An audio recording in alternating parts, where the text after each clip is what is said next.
A compassionate woman named Ava always did her best to help others, even when the world didn't treat her kindly. But when she saves a white child from drowning one day and is met with cold stares and whispers, Ava's quiet life is turned upside down, and she is forced to face a battle she never expected. What was it about that moment that changed everything for Ava? And how did her act of bravery transform her life in ways no one could have anticipated? Let's find out. But before we dive into the story, comment below where you're watching from today, and if you enjoy this tale of courage and resilience, don't forget to subscribe. The sun hung high in the cloudless sky, casting a warm glow over Oak Ridge Park. It was a perfect summer day, the kind that drew families out of their homes and into the community pool. Among the crowd was Ava Thompson, a 32-year-old black woman with a gentle smile and kind eyes that sparkled behind her glasses. Ava sat on the edge of a lounge chair, her feet dangling in the cool water. She watched her 8-year-old niece, Zoe, splash around in the shallow end with other children. A content sigh escaped her lips as she basked in the simple joy of the moment. "Aunt Ava, watch this," Zoe called out, preparing to show off her latest swimming trick. Ava's face lit up with pride. "I'm watching, sweetie. Show me what you've got." As Zoe performed an underwater somersault, Ava clapped enthusiastically. Her niece's infectious giggle echoed across the pool, drawing a few glances from nearby parents. Ava couldn't help but notice how some of those glances lingered a bit too long, carrying a weight she was all too familiar with. She straightened her back instinctively, a habit formed from years of trying to appear non-threatening in spaces where she often felt out of place. A group of women nearby whispered among themselves, their eyes darting towards Ava occasionally. She pretended not to notice, focusing instead on Zoe's antics in the water. It wasn't anything new, these subtle reminders that she was different, that she didn't quite belong in this affluent, predominantly white neighborhood. Ava's mind drifted to her classroom at Oak Ridge Elementary, where she taught 3rd grade. There, surrounded by the eager faces of her students, she felt at home. In that room, skin color didn't matter. She was simply Ms. Thompson, the teacher who made learning fun and always had a kind word for everyone. "Is this seat taken?" A voice interrupted her thoughts. Ava looked up to see Sarah Miller, one of her students' mothers, gesturing to the empty chair beside her. Sarah's son, Tommy, was in Ava's class this year. "Oh, not at all," Ava replied with a welcoming smile. "Please have a seat." Sarah settled into the chair, her designer sunglasses perched atop her perfectly styled blonde hair. "It's such a lovely day, isn't it?" she remarked, her tone polite but distant. "It really is," Ava agreed. "The kids are having a blast." A moment of awkward silence stretched between them. Ava could sense Sarah's discomfort, the way she seemed to be searching for something to say. "Tommy's doing so well in your class," Sarah finally offered. "He talks about you all the time." Ava's face brightened. "That's wonderful to hear. Tommy's such a bright boy. He has a real talent for creative writing." Sarah nodded, a hint of pride in her smile. "Yes, well, we've always encouraged his creativity at home." The conversation lulled again, and Ava found herself wishing she could bridge the invisible gap between them. She'd faced this countless times before, the polite but distant interactions, the struggle to connect across racial and social divides. "Aunt Ava," Zoe's voice cut through the tension. "Can we get ice cream?" Grateful for the interruption, Ava stood up. "Of course, sweetie. Let's go see what flavors they have." As she helped Zoe out of the pool, Ava couldn't help but notice Sarah's barely concealed relief at her departure. She pushed down the familiar ache of exclusion and focused on her niece's excitement. They made their way to the small concession stand, joining the line of eager children and their parents. Ava felt a few more stares, heard a few more whispers. She held her head high, reminding herself that she had every right to be there. "What flavor are you thinking, Zoe?" Ava asked, running a hand through her niece's damp curls. Zoe's brow furrowed in concentration. Chocolate. No, wait, strawberry. Or maybe." Ava chuckled. "Take your time, sweetie. We're in no rush." As they waited, Ava's gaze wandered across the pool area. She saw families laughing together, friends catching up, children playing without a care in the world. It was a scene of suburban bliss, one that she'd always felt slightly removed from, despite living here for years. Yet Ava persevered. She poured her heart into her teaching, determined to make a difference in her students' lives. She volunteered for community events, joined the local book club, and did everything she could to be an active, positive presence in Oak Ridge. "I've decided," Zoe announced, snapping Ava back to the present. "I want rainbow sherbet." Ava smiled, pushing aside her heavy thoughts. "Rainbow sherbet it is, then?" As they got their ice cream and found a shady spot to sit, Ava watched the families around them. She saw love, laughter, and connection, all the things she yearned for in her own life. Despite the challenges, she refused to let go of hope. Someday, she thought, she'd find her place here. Someday, she'd be seen for who she truly was, not just the color of her skin. Ava reached into her bag, pulling out a worn paperback, her favorite summer read. As she flipped to her bookmarked page, she couldn't help but notice the subtle glances and whispers from some of the other pool-goers. It was nothing new. Being one of the few black families in Oak Ridge meant always feeling slightly out of place, even in public spaces like this. Shaking off the uncomfortable feeling, Ava immersed herself in her book. The familiar words were a welcome distraction from the world around her. However, her moment of peace was short-lived. A splash, louder than the others, caught her attention. Ava's eyes darted up from her book, scanning the pool area. At first, everything seemed normal, kids playing, parents chatting. But then she saw it, a small figure thrashing in the deep end of the pool. Time seemed to slow down as Ava's brain processed the scene before her. It was a little girl, no more than 6 or 7 years old, with blonde pigtails now plastered to her head. Her tiny arms flailed desperately as she struggled to keep her head above water. Ava's heart raced as she looked around, expecting to see a parent rushing to the rescue. But to her horror, no one seemed to notice the child's distress. The girl's parents, a couple Ava vaguely recognized from school events, were engrossed in conversation with friends, their backs turned to the pool. Without a second thought, Ava sprang into action. She tossed her book aside and kicked off her sandals, her teacher's instinct and lifeguard training from years ago taking over. In one fluid motion, she dove into the pool, her powerful strokes cutting through the water towards the struggling child. "Hold on, sweetie," Ava called out as she approached. "I'm coming." The little girl's eyes were wide with fear, her movements becoming weaker by the second. Just as Ava reached her, the child's head slipped beneath the surface. Ava took a deep breath and plunged underwater, her arms encircling the girl's small body. With a strong kick, she propelled them both back to the surface. Gasping for air, Ava held the child close, using one arm to keep them afloat while the other signaled for help. "I've got you," she reassured the girl, who had gone frighteningly still in her arms. "You're safe now." By this time, other pool-goers had noticed the commotion. Shouts of alarm rippled through the crowd as Ava swam towards the edge of the pool. Strong hands reached down to help them out, and suddenly they were on solid ground, surrounded by a growing crowd of onlookers. Ava's focus narrowed to the small, motionless body before her. The little girl wasn't breathing. Without hesitation, Ava began CPR, her training kicking in automatically.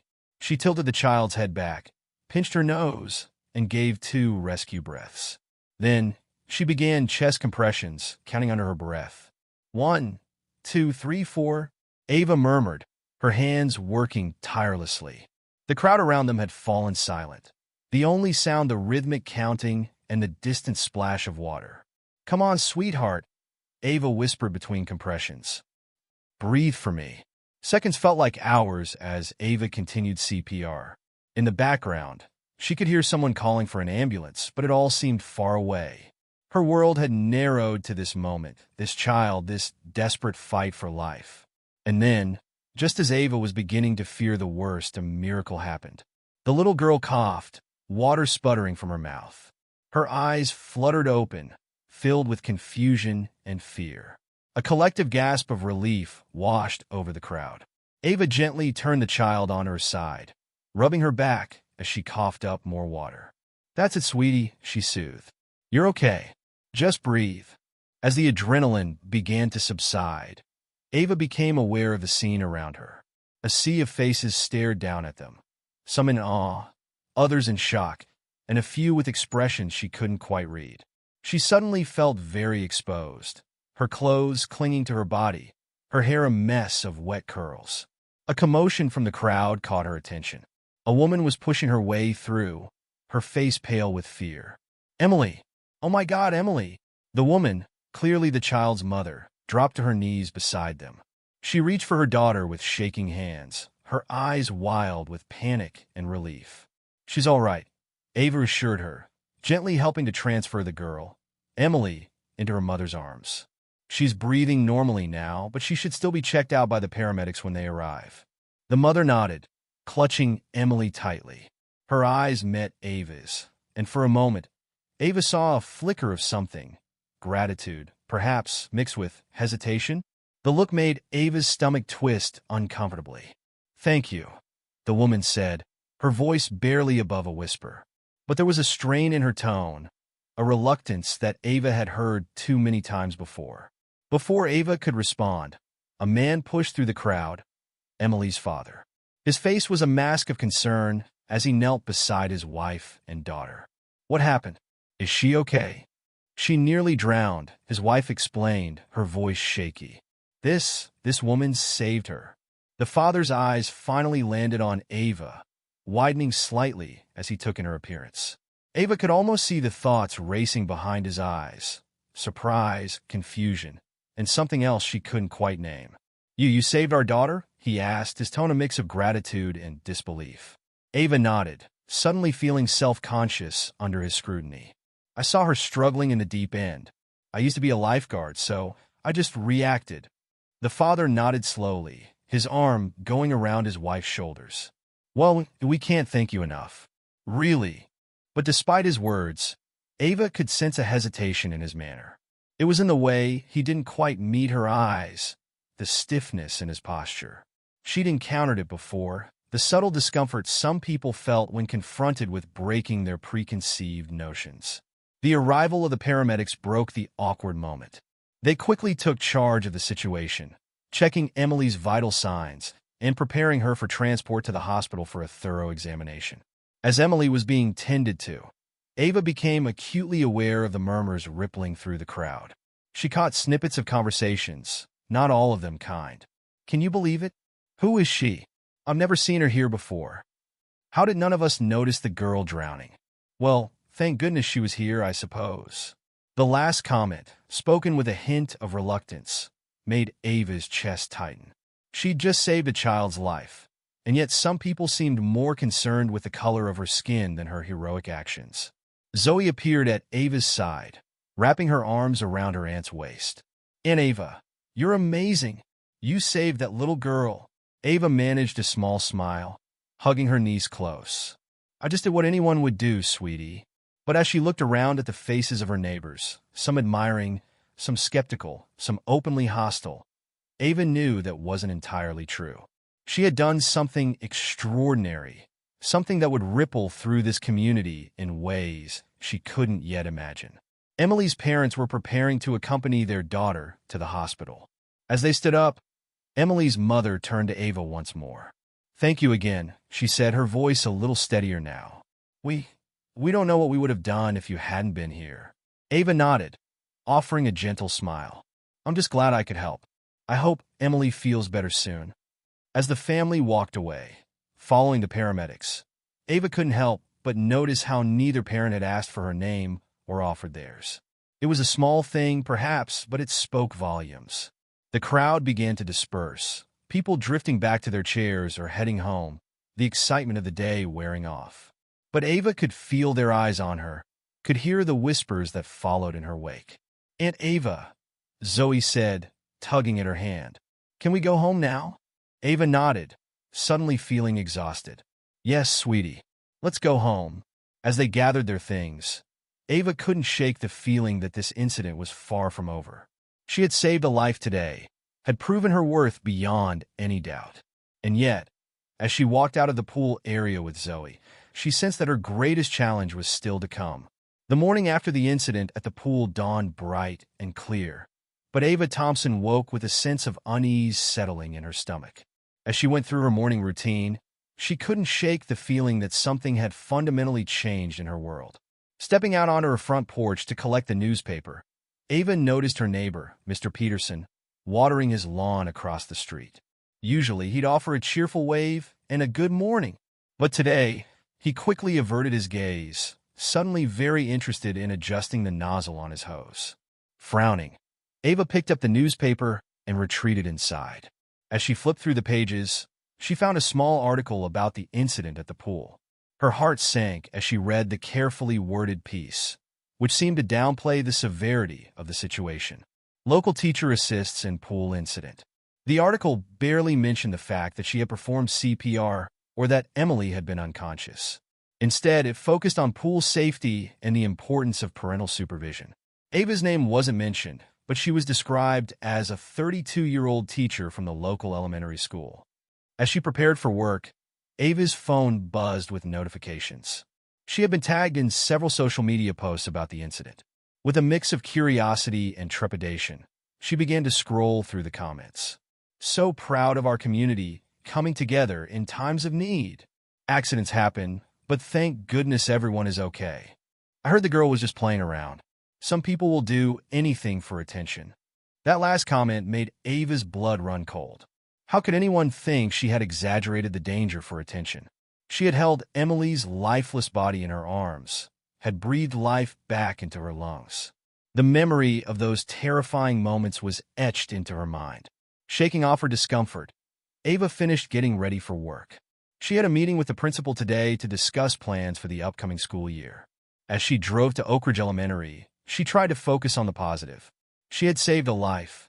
Surely that would outweigh any negative reactions, right?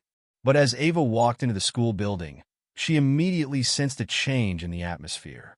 Conversations hushed as she passed by, only to resume in hurried whispers once she was out of earshot. Her colleague, Susan, who usually greeted her warmly, gave only a tight-lipped smile before hurrying away. Confused and hurt, Ava made her way to the principal's office. As she waited outside, she overheard a heated conversation from within. Can't ignore the liability issues here, Tom. What if the parents decide to sue? Sue? For what? Saving their daughter's life. You know how these things can get twisted. We need to be prepared for any fallout. Ava's heart raced. Were they talking about her? About the incident at the pool? Before she could process what she'd heard, the door opened, and Principal Matthews stepped out. "Ah, Ava," he said, his smile not quite reaching his eyes. "Come in, please." The meeting that followed was surreal. While they did discuss the upcoming school year, there was an undercurrent of tension that Ava couldn't ignore. Principal Matthews kept steering the conversation towards the pool incident, asking probing questions about what exactly had happened. "You're sure the child was actually in danger?" he asked at one point. "Sometimes kids can be dramatic, you know." Ava felt as if she'd been slapped. "Emily was unconscious when I pulled her from the water," she said firmly. "If I hadn't performed CPR, she could have died." Principal Matthews nodded, but Ava could see the doubt in his eyes. "Well, we're just glad everyone's okay," he said, effectively ending the conversation. As Ava left the office, she felt a wave of isolation wash over her. She had expected to be celebrated for her actions, or at the very least, acknowledged for her bravery. Instead, she was being treated with suspicion and doubt. The rest of the day didn't improve. During lunch in the teacher's lounge, Ava overheard snippets of conversation that made her stomach churn. I mean, what was she even doing at that pool? It's a shame how some people will do anything for attention. I heard the girl was fine, just playing around. Ava wanted to stand up, to shout that she had every right to be at that pool, that she had saved a child's life. But the words stuck in her throat. She felt outnumbered, isolated in a place that had once felt like a second home. As she was packing up to leave for the day, her colleague Mark stopped by her classroom. "Hey, Ava," he said, leaning against the doorframe. "Heard about what happened at the pool. Must have been quite a scene, huh?" Ava nodded, wary of where this conversation might be heading. "It was intense," she admitted. "I'm just glad Emily is okay." Mark nodded, a strange look in his eyes. "Yeah, about that. I ran into Tim and Sarah at the grocery store last night. They seemed, I don't know, kind of uncomfortable about the whole thing. Ava's heart sank. Uncomfortable? What do you mean? Mark shrugged. Just got the impression they thought it might have been blown out of proportion, you know? They said Emily was fine, just a little shaken up. No hospital stay or anything. Ava felt a surge of anger. She wasn't breathing when I pulled her out, Mark. I had to perform CPR. That's not blown out of proportion. Mark held up his hands defensively. Hey, I'm just telling you what I heard. No need to get worked up about it. As he walked away, Ava felt a mix of frustration and despair. How had her heroic act been twisted into something controversial? The drive home was a blur of conflicting emotions. As Ava pulled into her driveway, she noticed Sarah and Tim, Emily's parents, walking on the other side of the street with their daughter. Ava's heart leapt at the sight of Emily, looking healthy and happy. She raised her hand to wave, a smile forming on her lips. But Sarah and Tim quickly averted their gaze, hurrying Emily along. The little girl looked back curiously, but her parents ushered her forward, pointedly ignoring Ava's presence. The rejection stung like a physical blow. Ava fumbled with her keys, fighting back tears as she let herself into her house. Once inside, she leaned against the door, finally allowing the emotions of the day to wash over her. How had things gone so wrong? She had saved Emily's life. There was no doubt about that in her mind. So why were people acting like she had done something wrong? As the evening wore on, Ava found herself scrolling through social media, unable to resist the urge to see what people were saying. The comments she found made her heart sink even further. I heard the teacher overreacted. The kid was just playing. Why is everyone making such a big deal out of this? Seems like attention-seeking to me. I don't feel comfortable with someone like that teaching our kids. Who knows what could happen? That last comment hit Ava like a punch to the gut. Someone like that. She knew exactly what they meant. A black woman who had dared to step out of the role they had assigned her, who had done something they couldn't quite comprehend or accept. Ava's phone buzzed with a text from her sister. How are you holding up? Heard some nasty rumors floating around. Don't let them get to you, sis. You're a hero, no matter what anyone says. The message brought fresh tears to Ava's eyes. At least her family understood the truth of what had happened. But it did little to ease the ache of isolation she felt in her own community. The next day at school was even worse. As Ava walked down the hallway, she overheard two teachers talking in hushed tones. I just don't understand why she was even at that pool. It's not really her, scene. I know, right? And now everyone's acting like she's some kind of hero. It's a bit much, if you ask me. Ava felt her cheeks burn with a mix of anger and shame. She wanted to confront them, to ask what exactly they meant by her scene. But she knew it would only make things worse. Instead, she held her head high and walked past, pretending she hadn't heard a word. During her free period, Ava found herself in the teacher's lounge, trying to grade papers but unable to focus.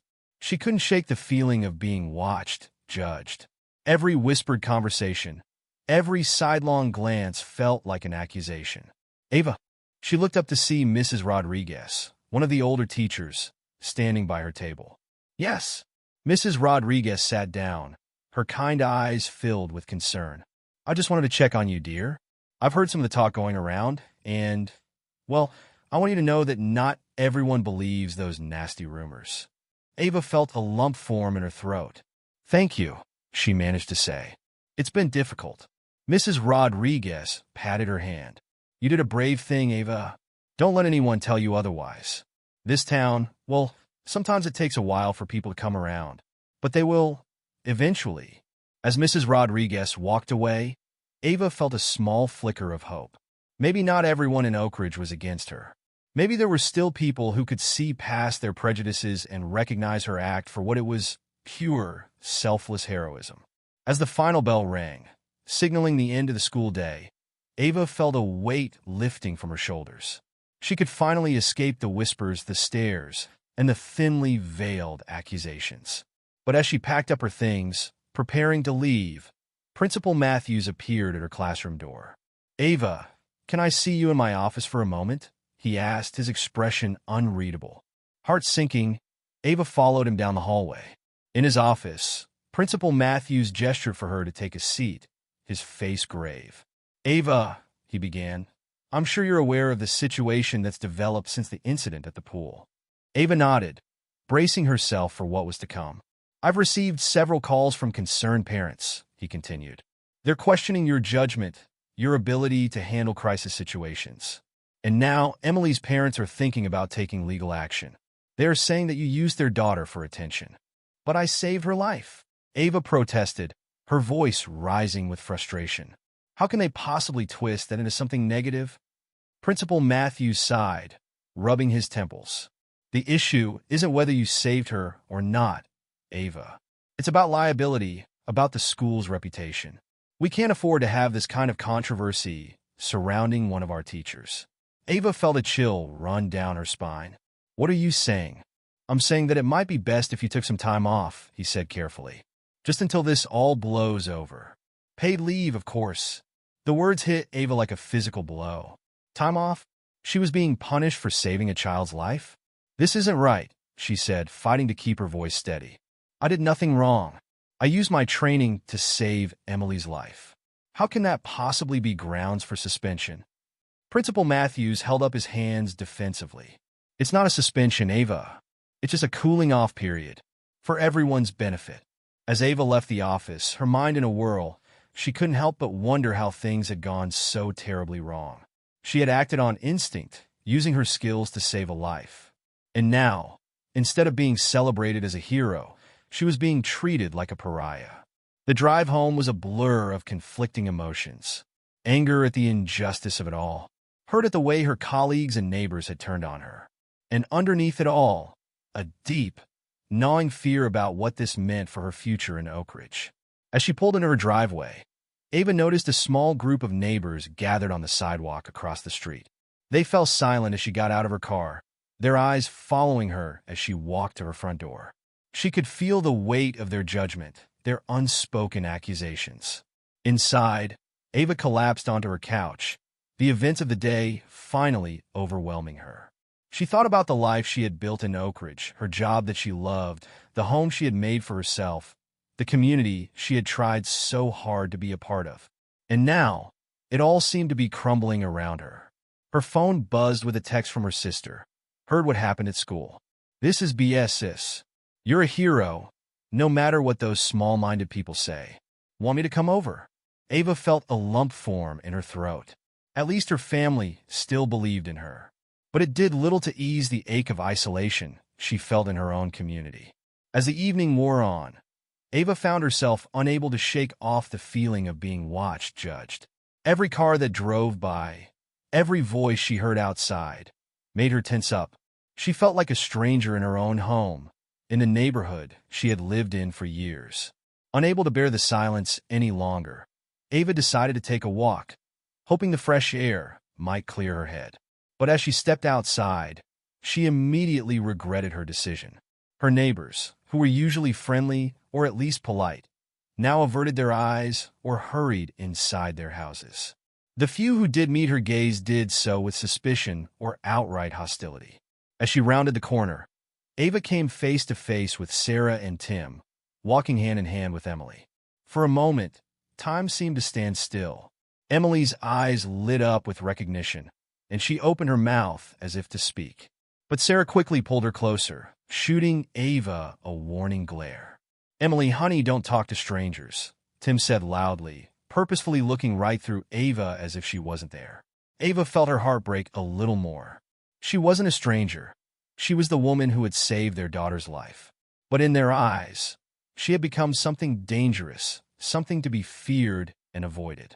As she watched them hurry away, Ava felt the full weight of her isolation descend upon her.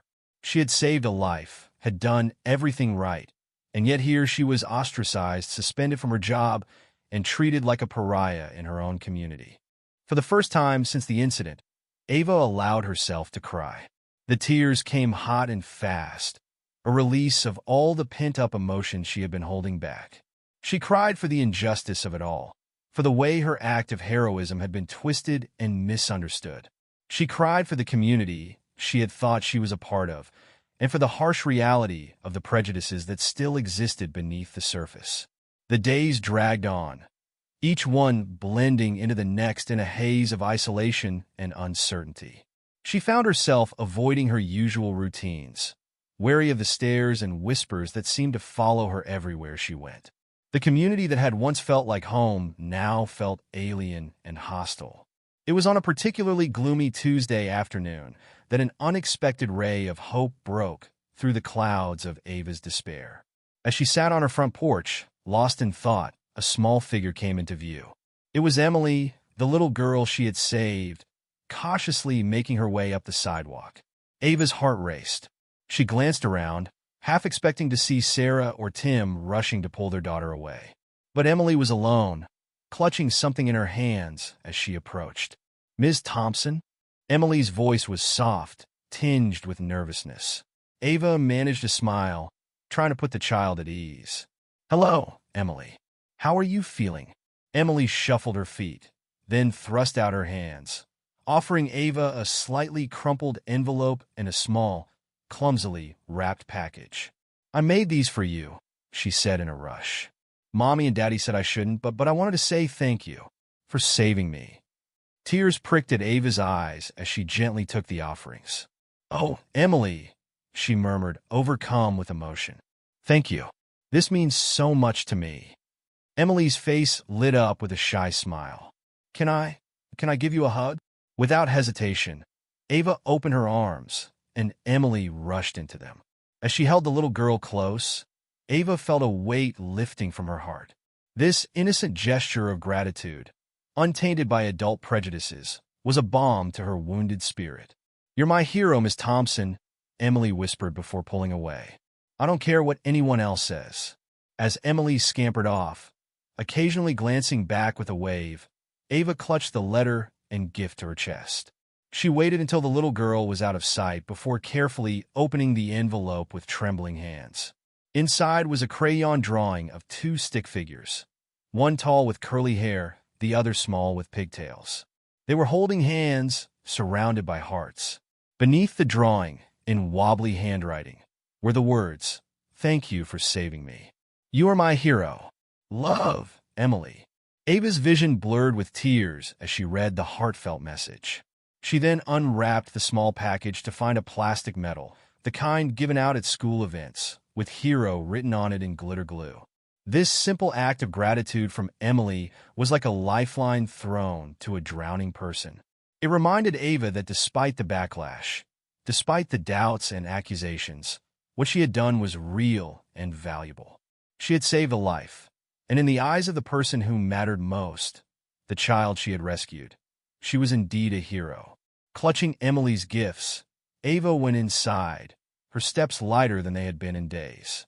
She placed the drawing and medal on her mantle, a visible reminder of the truth amid all the lies and misconceptions swirling around her. As she stood there, gazing at Emily's heartfelt offerings, Ava's phone buzzed with an incoming call. The number was unfamiliar, and for a moment, she hesitated, wary of more accusations or threats. But something compelled her to answer. "Hello, is this Ava Thompson?" a man's voice asked. "Yes, this is she," Ava replied cautiously. "Miss Thompson, my name is Marcus Johnson. I'm a journalist with the National Tribune. I've been hearing some interesting things about an incident at your local pool, and I was hoping to talk to you about it." Ava's heart raced. A journalist? From a national paper?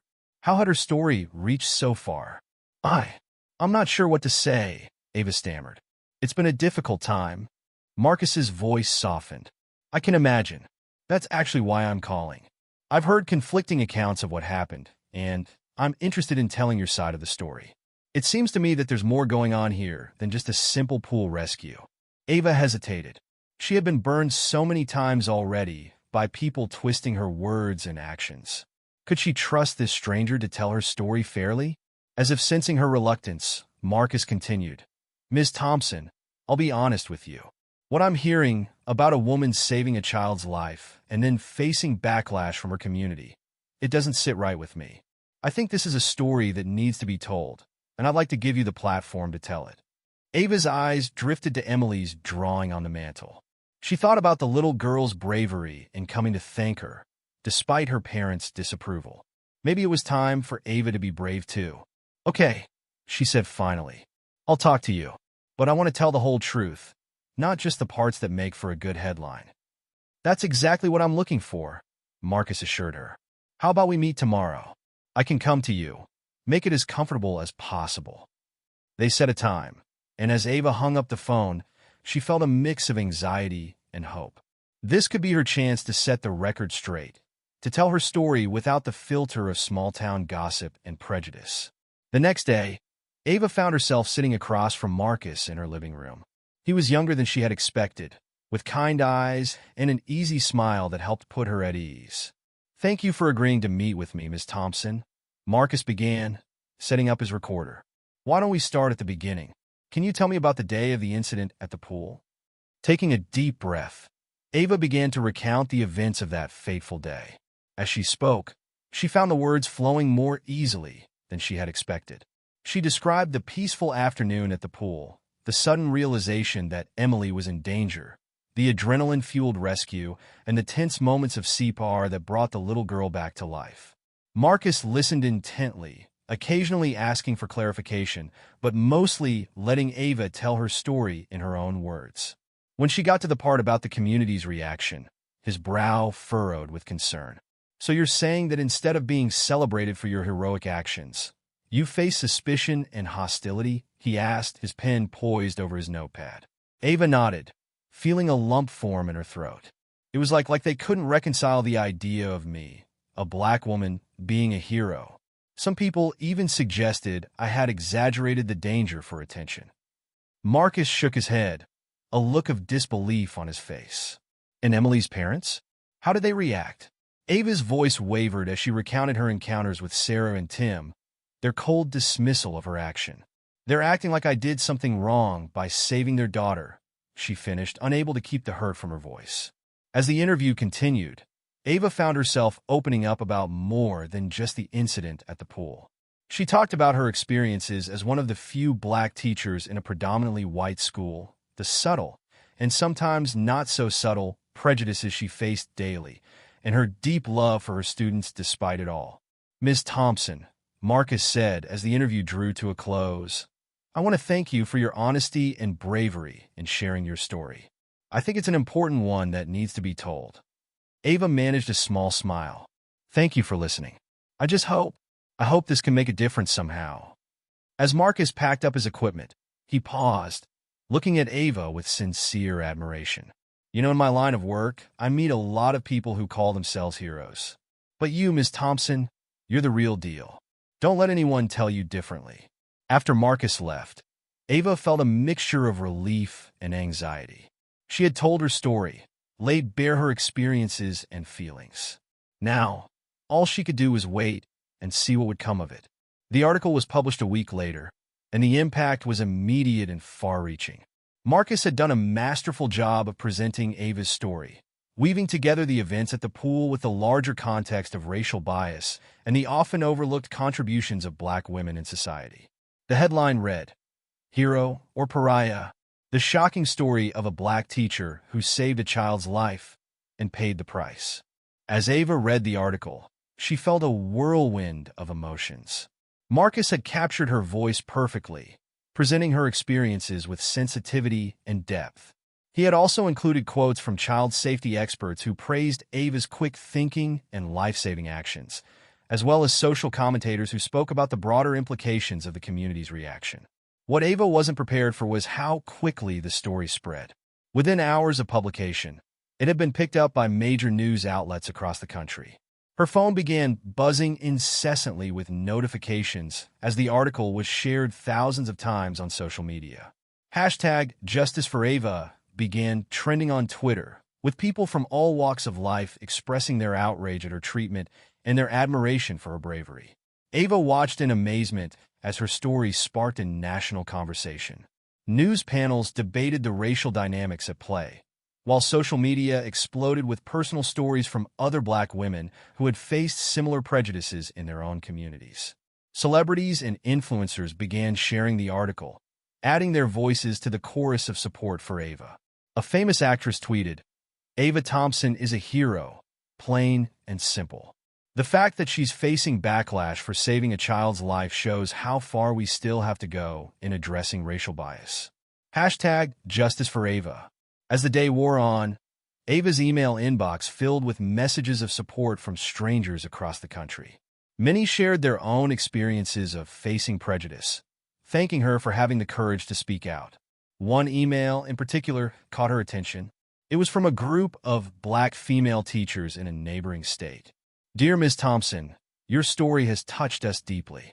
As fellow educators who have often felt undervalued and misunderstood, we stand with you in solidarity. You are not alone. Your bravery in saving that child and in sharing your story inspires us all to keep fighting for recognition and respect. Thank you for being a light in the darkness. Hashtag Black Teachers Matter. Tears streamed down Ava's face as she read message after message of support and encouragement. For the first time since the incident, she felt truly seen and understood. But it wasn't just strangers who were reaching out. As the story gained traction, some of Ava's colleagues who had previously distanced themselves began to reach out, offering apologies and support. Susan, the teacher who had avoided her in the halls, left a tearful voicemail. Ava, I'm so sorry. I let fear and gossip cloud my judgment. You're an amazing teacher and an incredible person. What you did was nothing short of heroic. Please forgive me for not standing by you from the beginning. Even some of her neighbors, who had been quick to judge, seemed to be having a change of heart. Mrs. Peterson from across the street brought over a homemade casserole, her eyes brimming with unshed tears as she apologized for her husband's behavior. We were wrong, Ava, she said, her voice thick with emotion. So terribly wrong. Can you ever forgive us? Ava accepted the apology with grace, recognizing the courage it took to admit one's mistakes.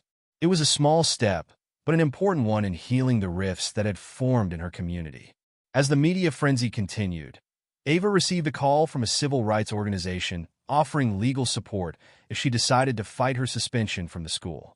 They saw her case as an important opportunity to address systemic biases in education and community responses to heroism by people of color. The publicity also brought unexpected allies. A group of lifeguards from across the state started an online petition demanding that Ava be recognized for her life-saving actions. The petition quickly gathered thousands of signatures, along with comments praising Ava's quick thinking and bravery. One comment stood out. As a lifeguard with 15 years of experience, I can say without a doubt that Ava Thompson's actions were textbook perfect. She assessed the situation, acted swiftly, and performed CPR when necessary. She saved that child's life, period. The color of her skin has nothing to do with her heroism. She deserves a medal, not persecution.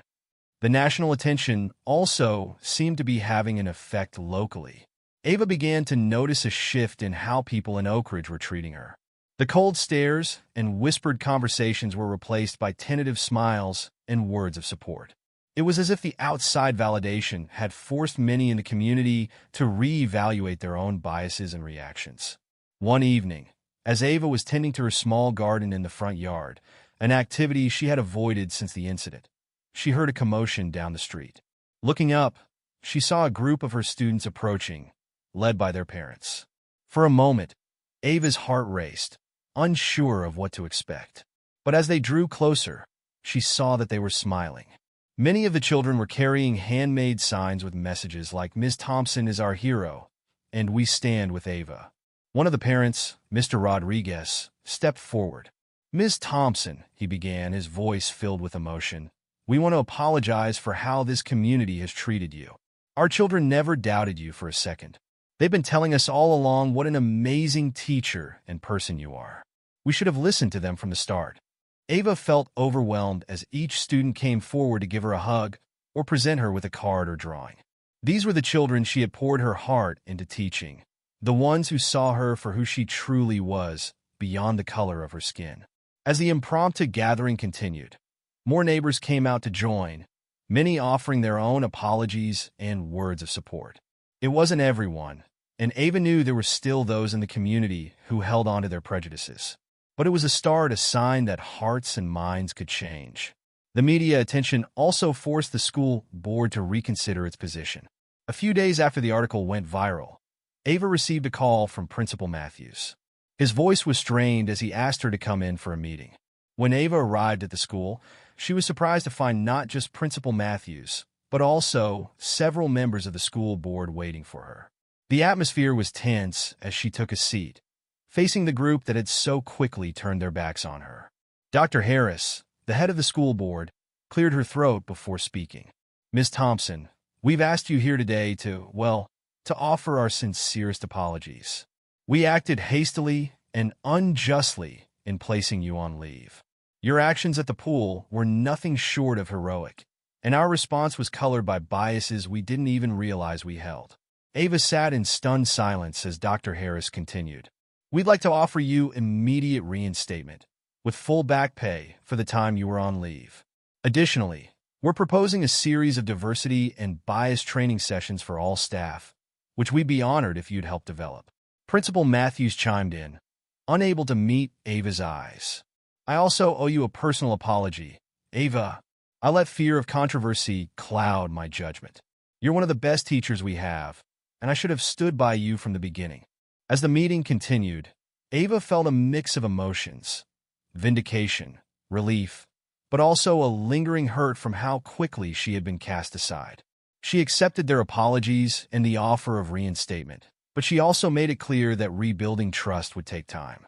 I appreciate your apologies and your offer, Ava said, her voice steady. I love teaching, and I love my students. But what happened to me isn't an isolated incident. It's a symptom of deeper issues that we need to address. I'm willing to work with you on that, but I need to know that this commitment to change is genuine and long-lasting. The board members nodded solemnly, seeming to understand the magnitude of what Ava was saying.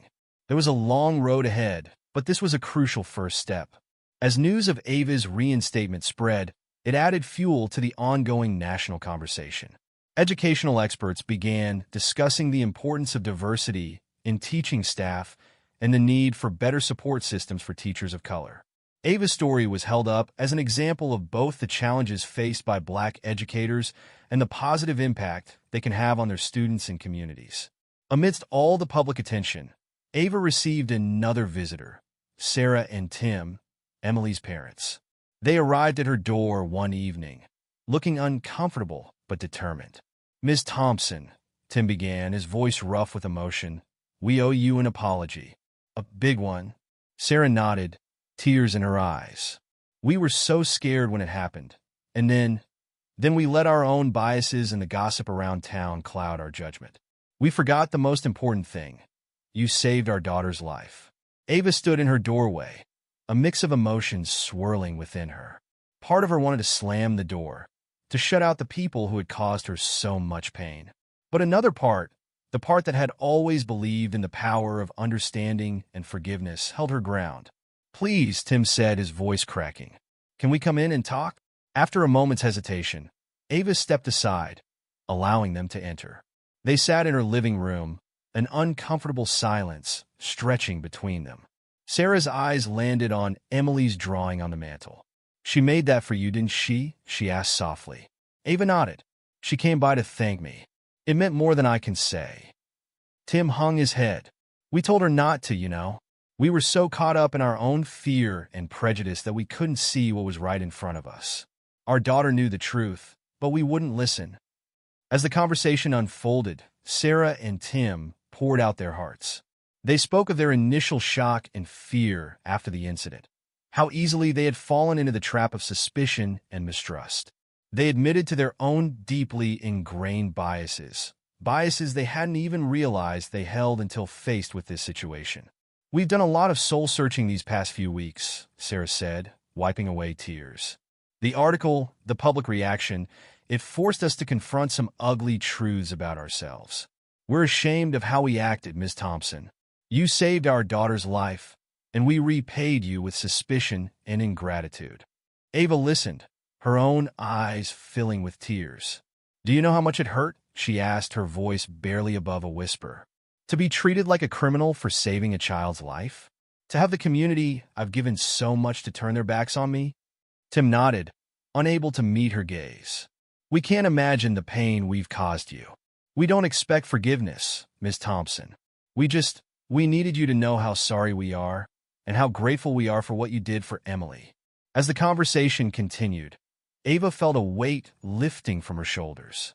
The hurt wasn't gone, but hearing Sarah and Tim acknowledge their mistakes, seeing their genuine remorse, began to heal wounds she thought might never close. I won't pretend it's all okay now, Ava said finally. What happened, it's going to take time to process. But I appreciate you coming here, admitting your mistakes. It's a start. Before they left, Sarah hesitated, then pulled out an envelope from her purse. We've decided to drop any idea of legal action. In fact, we've written a public statement clearing your name and thanking you for saving Emily. We're going to send it to the paper tomorrow. Ava took the envelope, her hand shaking slightly. Thank you, she said softly. That means a lot. As Sarah and Tim left, Ava felt as if a chapter was closing. The road ahead was still uncertain, but for the first time in weeks, she felt a glimmer of hope for real change. The next few weeks were a whirlwind of activity.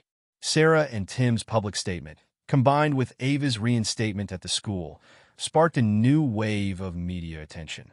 But this time, the narrative was different. Instead of controversy, the focus was on reconciliation, on a community coming together to confront its biases and work towards positive change. Ava found herself at the center of it all, a reluctant symbol of resilience and forgiveness. She was invited to speak at community events, sharing her experiences and insights on combating racial bias. At first, she was hesitant, still raw from her ordeal. But as she saw the impact her words were having, she embraced her new role. At one particularly memorable town hall meeting, Ava stood before a packed auditorium, her voice strong and clear. What happened to me isn't unique, she began. Every day, people of color face prejudice and discrimination, often in subtle ways that are easy for others to overlook or dismiss. But my experience shows how quickly those underlying biases can surface in times of stress or fear. She paused, looking out over the sea of faces, some familiar, some new, all listening intently. The easy thing would be to point fingers, to lay blame. But that's not why I'm here. I'm here because I believe in the power of education, not just in our schools, but in our community. We have an opportunity here, an opportunity to learn from this experience and to grow. As Ava continued her speech, she could see the impact of her words. People nodded, some wiped away tears. She saw a dawning understanding on faces that had once looked at her with suspicion. Change isn't easy, she concluded. It requires us to confront uncomfortable truths about ourselves and our society. But I've seen firsthand the power of that change. I've seen people acknowledge their mistakes and commit to doing better. That gives me hope, and I invite all of you to join me on this journey of understanding and growth. The applause that followed was thunderous. As Ava stepped down from the podium, she was enveloped in a sea of hugs and handshakes. People she had never spoken to before came up to thank her, to share their own stories, to ask how they could help make a difference. In the weeks that followed, Ava saw real changes beginning to take root in Oak Ridge. The school board, true to their word, implemented comprehensive diversity and bias training for all staff. Ava played a key role in developing the curriculum, drawing on her own experiences to create meaningful, impactful sessions. The ripple effects spread beyond the school. Community groups began organizing workshops on racial equity and inclusion. The local library started a monthly book club focused on works by authors of color. Even the town council announced plans to review local policies and practices to ensure they were equitable and inclusive. Ava's students, too, were affected by the changes. In her classroom, she noticed a new openness in discussions about race and diversity. Her students, inspired by her example, started a kindness club dedicated to promoting understanding and acceptance throughout the school. One day, as Ava was leaving school, she found Emily waiting for her by her car. The little girl rushed forward, wrapping her arms around Ava's waist. "Miss Thompson, I got an A on my history project," Emily exclaimed, her face beaming with pride. Ava hugged her back, a warm smile spreading across her face. "That's wonderful, Emily. I knew you could do it." As Emily chattered excitedly about her project, Ava saw Sarah approaching, a tentative smile on her face. "I hope you don't mind," Sarah said. Emily insisted on waiting to tell you her news in person. Ava shook her head.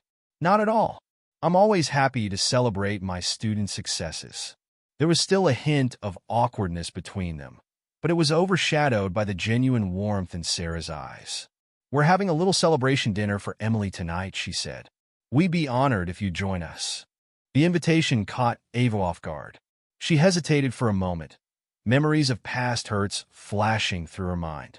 But as she looked down at Emily's hopeful face, she felt her reservations melting away. "I'd love to," she said softly. That evening, as Ava sat around the dinner table with Emily and her family, she felt a sense of peace she hadn't experienced in months. The conversation flowed easily, punctuated by laughter and shared stories. It wasn't perfect. There were still moments of tension, unspoken words hanging in the air. But it was a start, a step towards healing and understanding. As the weeks turned into months, Ava watched her community continue to evolve. The changes weren't always smooth or easy. There were setbacks, moments of frustration when old habits and biases resurfaced. But each time, Ava saw people making conscious efforts to do better, to learn and grow. Her own life, too, was transforming. The national attention her story had received led to opportunities she had never imagined. She was invited to speak at educational conferences, sharing her experiences and insights with teachers from across the country. She even started writing a book chronicling her journey and offering guidance for creating more inclusive educational environments. But perhaps the most significant change came on a warm spring afternoon, almost a year after the incident at the pool. Ava was in her classroom after school, preparing for the next day's lessons, when there was a knock at her door. "Come in," she called, looking up from her desk. To her surprise, it was Principal Matthews, accompanied by Dr. Harris from the school board and Mayor Thompson. "Ava," Principal Matthews began, an unfamiliar note of excitement in his voice. "We have some news we'd like to share with you." Dr. Harris stepped forward, a warm smile on her face. "Ms. Thompson, in recognition of your outstanding contributions to our school and community, we'd like to offer you a new position. We're creating a role of diversity and inclusion coordinator for the entire school district, and we believe you're the perfect person for the job." Ava sat in stunned silence as they outlined the details of the position. It would involve working with all the schools in the district to implement diversity initiatives, train staff, and ensure equitable practices across the board. "Your experience and your dedication to education make you uniquely qualified for this role," Mayor Thompson added. "You've already done so much to bring our community together. We believe you can help us create lasting, systemic change." As the implications of their offer sank in, Ava felt a rush of emotions. Pride, excitement, a touch of apprehension, and overwhelming gratitude. This was an opportunity to make a real difference, to help shape a more inclusive future for students and teachers alike. I don't know what to say," Ava finally managed, her voice thick with emotion. Principal Matthews smiled, a genuine warmth in his eyes that Ava had rarely seen before. "Say yes, Ava. You've shown us all what true leadership looks like. Now, help us build on what you've started." Ava looked around her classroom, at the colorful posters and student projects lining the walls.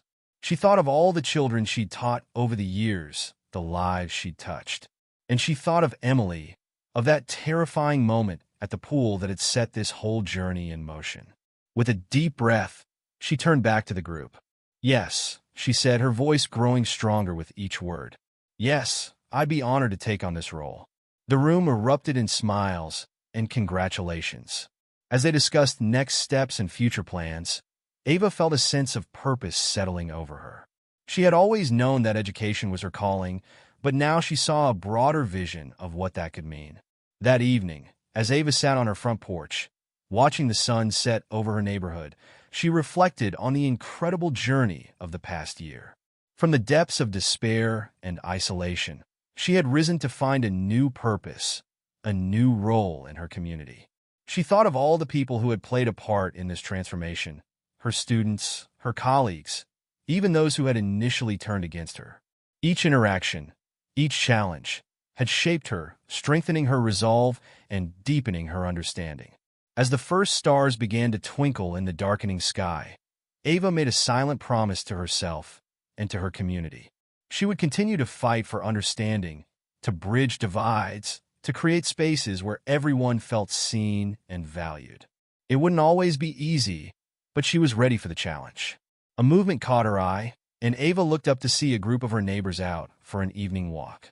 Among them were faces that had once looked at her with suspicion, now offering warm smiles and friendly waves.